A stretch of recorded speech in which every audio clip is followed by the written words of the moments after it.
मनोजवं मारुततुल्यवेगं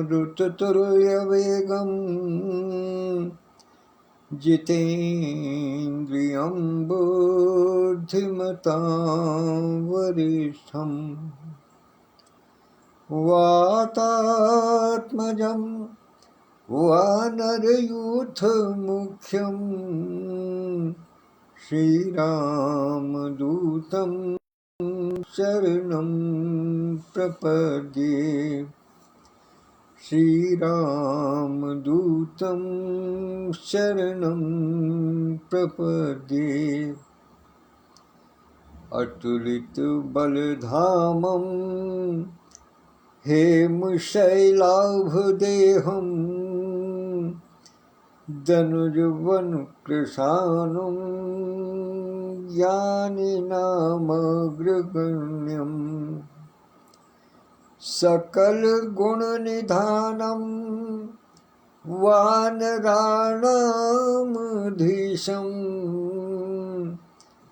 रघुपतिप्रियभक्तं वातजातं नमामि। रघुपतिप्रियभक्तं वातजातं नमामि। आज मंगलवार का दिन प्रभु श्री राम के अनन्य भक्त अनन्य दास बल बुद्धि के दाता ज्ञान के भंडार हनुमान जी का दिवस, उनके चरणों में नमन वंदन करते हुए भैया जी वो आज के इस अंक का प्रारंभ करता हूँ। आज मैंने एक बहुत सुंदर कहानी पढ़ी, उसका विश्लेषण करना मुझे बहुत अच्छा लगा। उस कहानी को पढ़ते ही मेरे मन में ये हुआ कि आज मैं इससे ही अपने वाचन का प्रारंभ करूँगा, या कहिए कि अपने वाचन का मुख्य केंद्र उसी कथा प्रसंग को रखूँगा।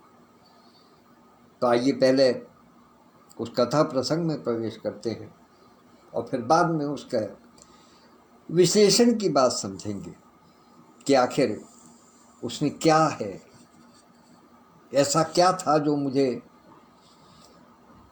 इतना प्रभावित किया कि यहाँ तक उसको लाने की बात हुई।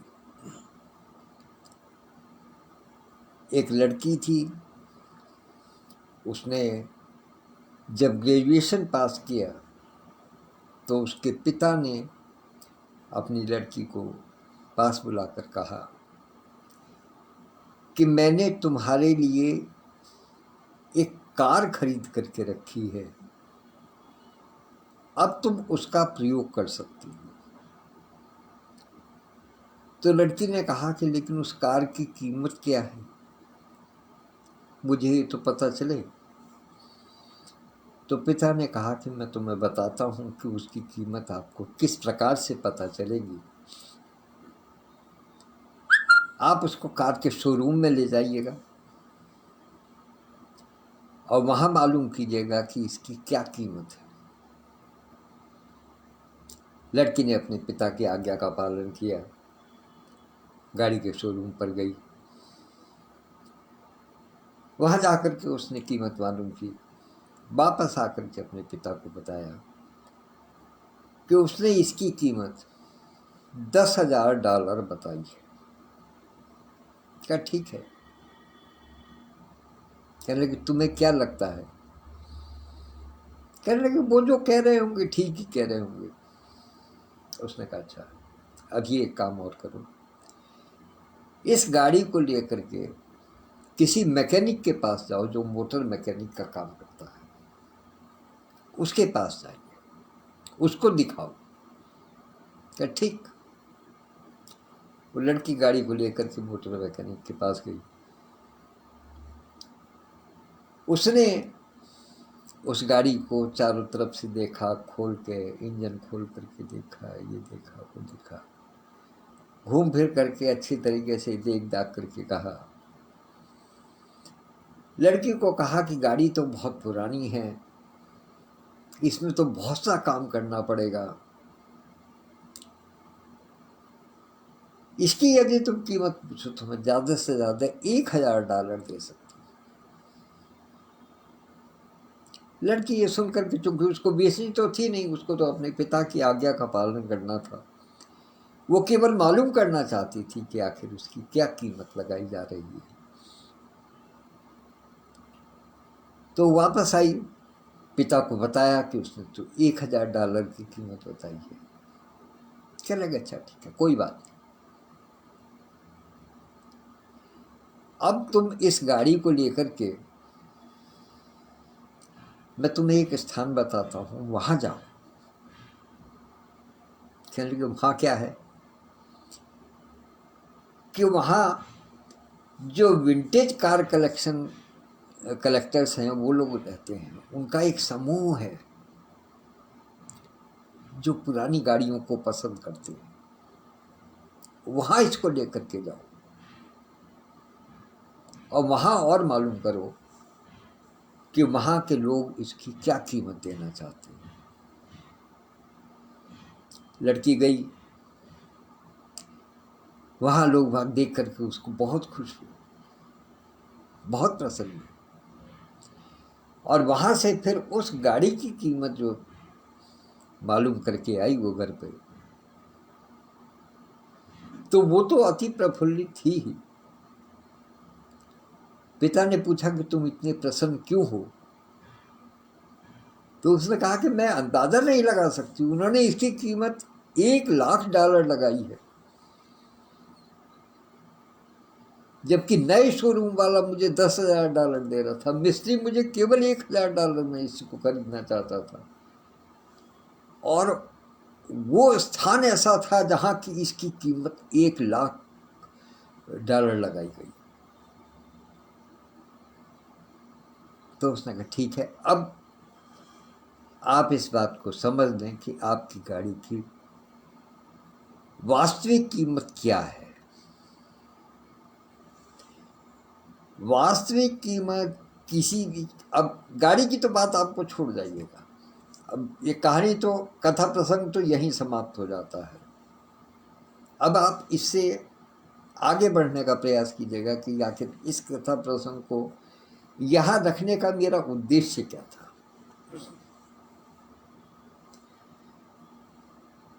उस गाड़ी की जगह मनुष्य अपने आप को रखे, तो भिन्न भिन्न स्थानों पर एक ही मनुष्य की भिन्न भिन्न कीमत आकी जाती है, भिन्न भिन्न प्रकार से उससे व्यवहार किया जाता है, क्योंकि जो जिस निगाह से आपको देखता है उसी निगाह से आपकी कीमत भी लगाता है, आपका मूल्यांकन भी उसी हिसाब से करता है। यहाँ कोई बेचने और खरीदने वाली बात नहीं है, लेकिन मनुष्य किस सत्संगति में रहता है, कैसी संगति में रहता है, कैसी संगति के पास पहुंचता है, इस पर निर्भर करता है कि उसकी कीमत समाज क्या आंकता है। यदि हम साहित्य की बात करें, बहुत ही स्पष्टवादिता के साथ में कह रहा हूं, साहित्यकारों की बात करें, साहित्य की बात करें जो आजकल हमें दिखाई दे रहा है, तो एक ऐसा वर्ग है जिन्होंने कि वस्तुओं की कीमत लगानी शुरू की है, साहित्य की कीमत लगानी शुरू की है। उनको इस बात से कोई अर्थ नहीं है, बड़ी विनम्रता के साथ निवेदन करता हूँ, उनको इस बात से कोई अर्थ नहीं है कि किसी ने साहित्य में क्या लिखा है, कैसा लिखा है, कितना लिखा है, किस भाव से लिखा है, किसके लिए लिखा है, वो किसके लिए उपयोगी है, किसके लिए अनुपयोगी है, उनको इस बात से कोई अर्थ नहीं है।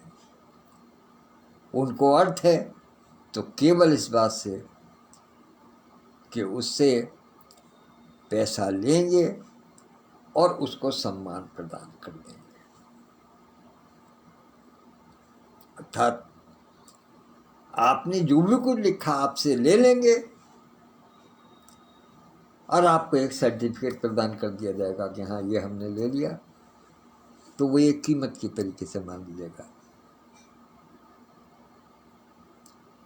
फिर अगर वही साहित्यकार किसी ऐसे स्थान पर पहुंच जाता है जहाँ की बड़े बड़े विद्वान हैं, छंद शास्त्र के ज्ञाता हैं, यति गति लय मात्रा छंद की विधान उनमें पारंगत हैं, उस साहित्य को लिखते हैं जो कि ये चाहते हैं कि उनकी पुस्तकें पाठ्यक्रम में लगें। बड़े बड़े ज्ञानी महात्मा बैठे हुए हैं, उनके समक्ष किसी भी साहित्यकार की स्थिति क्या है कि वो उसमें खोट निकालने के प्रयत्न करते हैं। हर तरफ से देख करके, इधर से भी देखेंगे, उधर से भी देखेंगे, इस कोने से भी, उस कोने से भी, यहाँ से भी, वहाँ से भी, रंग से भी, रूप से भी। तो उनकी निगाह में, और जब मनुष्य की निगाह ऐसी हो जाती है कि वो हर चीज में मीन मेघ निकालने लगते हैं या केवल त्रुटि ही ढूंढते हैं, निगाह में जब केवल त्रुटि ही आती है तो फिर उसके निगाह में कीमत क्या है? कुछ नहीं है। उसको वहां वो मान सम्मान मिल ही नहीं सकता, क्योंकि वो जिस समाज में पहुंचा है वहां केवल वही लोग हैं जो कि उसकी कमी ही निकाले, जिनका सगल ही कभी निकालना है, जिनका सगल ही इस प्रकार का है कि उन्हें दूसरे को नीचा दिखाना है या उसको अपने साथ बैठाने से मना करना है। जानते हैं कि थोड़ा बहुत कुछ है, असर है, लेकिन कभी कभी ऐसा भी होता है कि ऐसे लोग जब कभी अपने से अधिक ज्ञानी को पा जाते हैं, ये एक व्यवस्था चल रही है, जब कभी अपने से अधिक कुछ ज्ञानी को पा जाते हैं तो जानबूझ करके उसको नीचा दिखाते हैं कि ताकि हमारी अहमियत ना कम हो जाए। तो एक व्यवस्था वो भी, लेकिन एक अंतिम व्यवस्था जो है, जो तीसरी व्यवस्था जिसका मैंने जिक्र किया था, जिन्होंने की कार की कीमत $1,00,000 लगाई थी, वो वह व्यवस्था है जिसमें कि छोटे बड़े, स्त्री पुरुष, गरीब अमीर, बुद्धिमान कम बुद्धिमान, गद्य लेखन पद्य लेखन या केवल वाचन, कोई भेद नहीं है, जो केवल इसी बात पर निर्भर करते हैं कि हमें अपने परिवार को बढ़ाना है, हमें एक दूसरे के साथ में गडमड होकर के रहना है, हमें एक दूसरे के साथ में रह करके एक दूसरे के विकास करना है। क्योंकि जो केवल इस बात के हामी होते हैं कि हर व्यक्ति में कमी भी होती है और उसमें मैं स्वयं भी हूं, और हर व्यक्ति में कुछ खासियत भी होती हैं और उसमें दूसरा भी है। जब हम ये अनुभव करने लगते हैं जिस स्थान पर कि हमारे अंदर कमी है और दूसरे के अंदर कुछ खासियत है, तो वो जो स्थान बनता है, वो जो सत्संग भवन बनता है, वहाँ पर हर व्यक्ति की, हर सदस्य की, हर साहित्यकार की अपनी गरिमा बनती है, उसका उत्थान होता है, उसकी कीमत उत्तरोत्तर वृद्धि की ओर होती है, उसका मान सम्मान बढ़ता है, अपने समूह में भी, अपने परिवार में भी, अपने परिवेश में भी, और अपने नगर में भी, अपने देश में भी और विदेश में भी, यहाँ तक कि उस व्यक्ति का सम्मान फिर पूरे विश्व में होता है, पूरी सृष्टि में होता है। और फिर केवल एक का सम्मान नहीं होता, जब सब एकजुट होकर के रहते हैं तो फिर पूरा एक समूह होता है, और वो समूह वही काम करता है जिससे कि एक दूसरे को बल प्रदान हो, एक दूसरे की ख्याति प्राप्त हो, एक दूसरे को। जब स्वयं को छोड़ करके जब दूसरे की ख्याति के लिए मनुष्य चिंतित होने लगता है,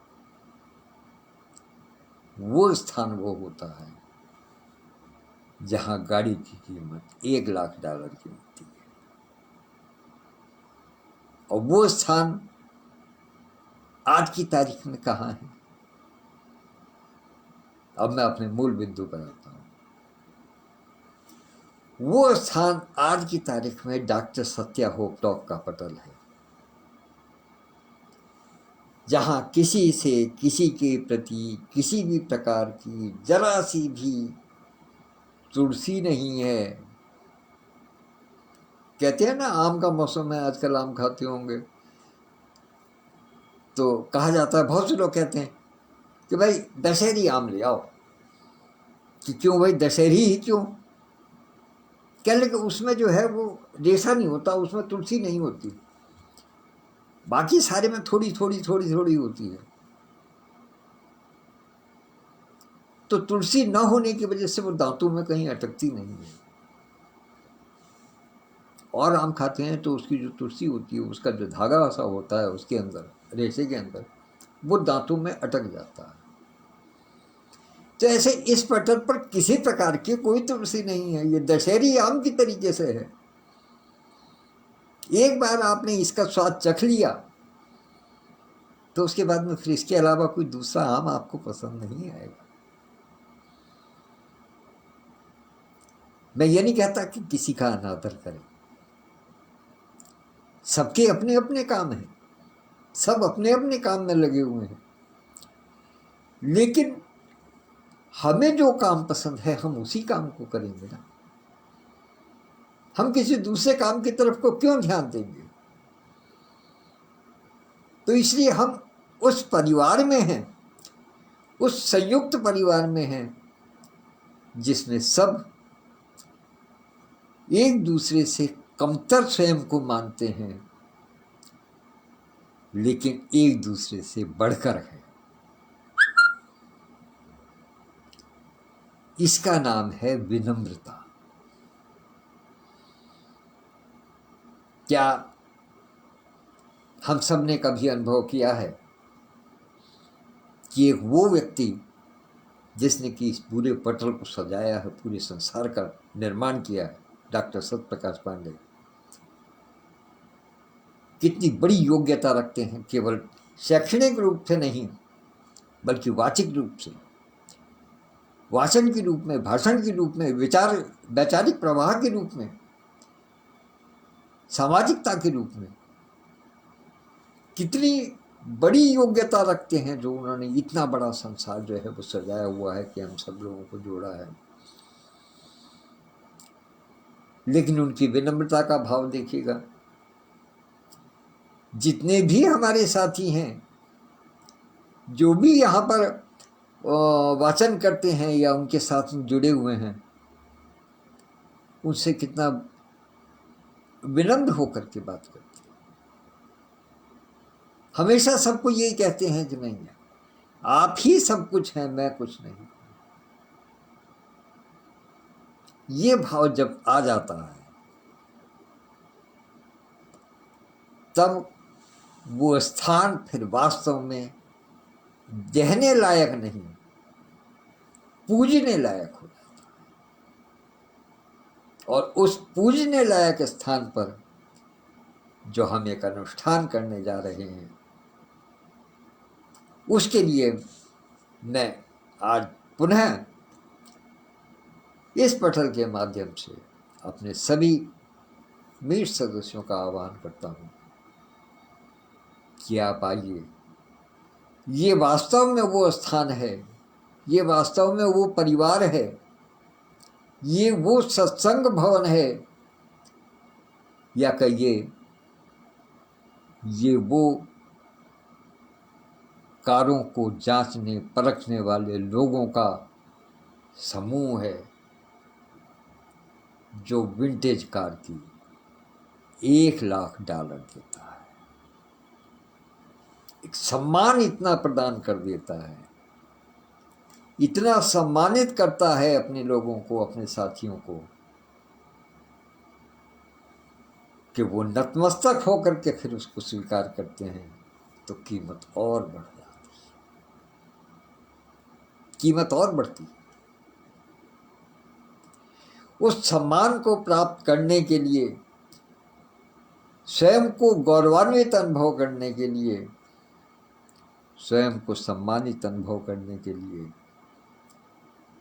आइए बनारस चलें 16 नवंबर 2024 के लिए।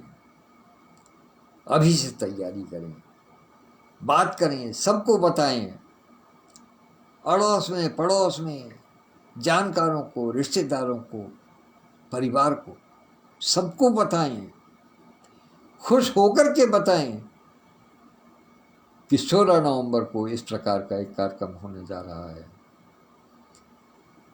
जिससे कि बनारस की धरती पर ऐसी धमक पैदा होनी है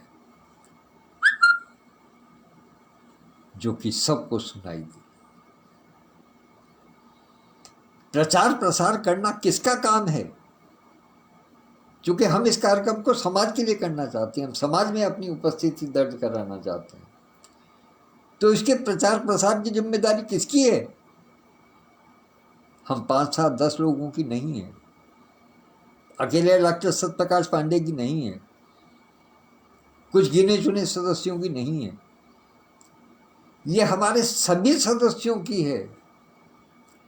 भले ही वो कार्यक्रम में उपस्थित हो पाए या ना हो पाए, या उनका कार्यक्रम बने या नहीं बने, लेकिन मेरा विनम्र निवेदन है अपने सभी साथियों से कि वो कम से कम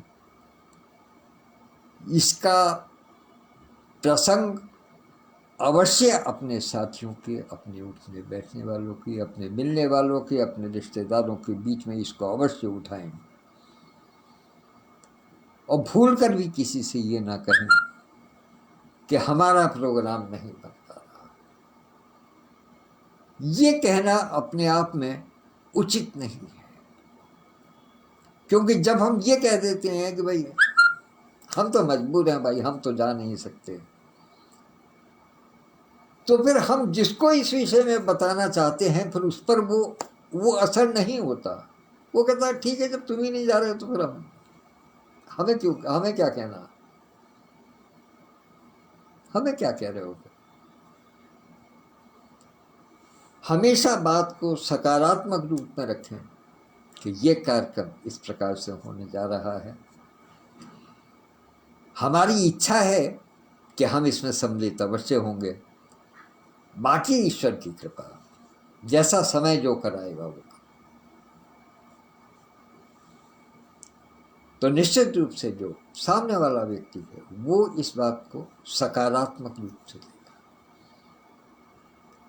बात एक ही है, भले ही आपके मन में ये है कि हम नहीं जा पा रहे, लेकिन जिसको हम बता रहे हैं उसके सामने ये विचार प्रकट नहीं हो कि हम नहीं जा पा रहे हैं, या हम नहीं जा रहे हैं, या अमुक कारण से हम नहीं जा रहे हैं। अपना विचार हमेशा इस प्रकार से प्रस्तुत करें कि दूसरा आदमी उत्साहित होकर के हमारे साथ में जुड़े, तभी इसका वास्तविक प्रचार प्रसार होगा।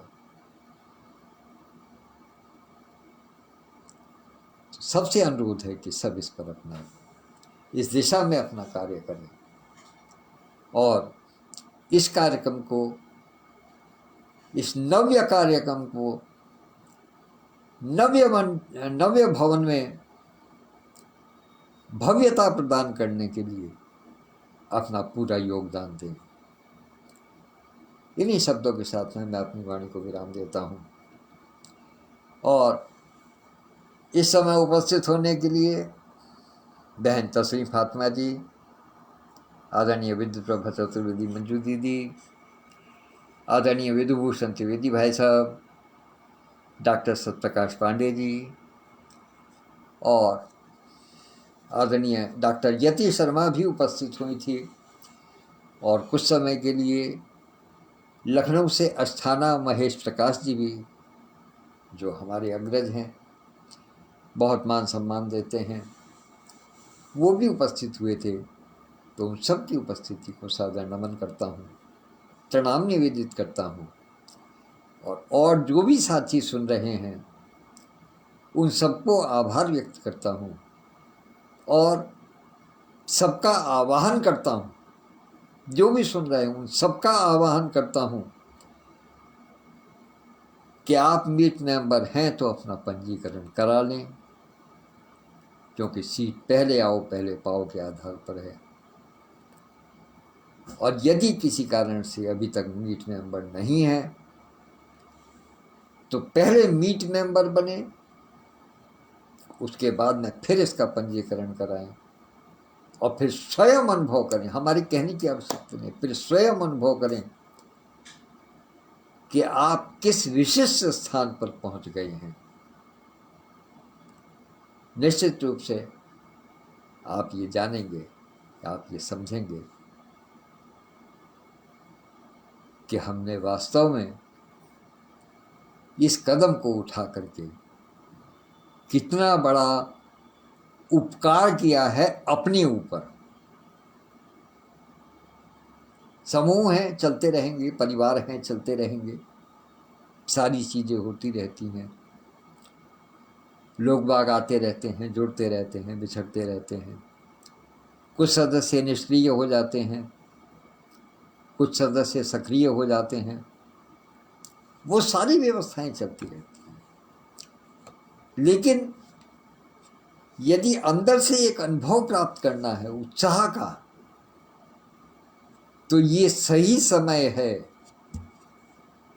यदि आप मीट मेंबर नहीं हैं तो बनिए एक बार, ये मेरा दावा है कि आप निराश नहीं होंगे।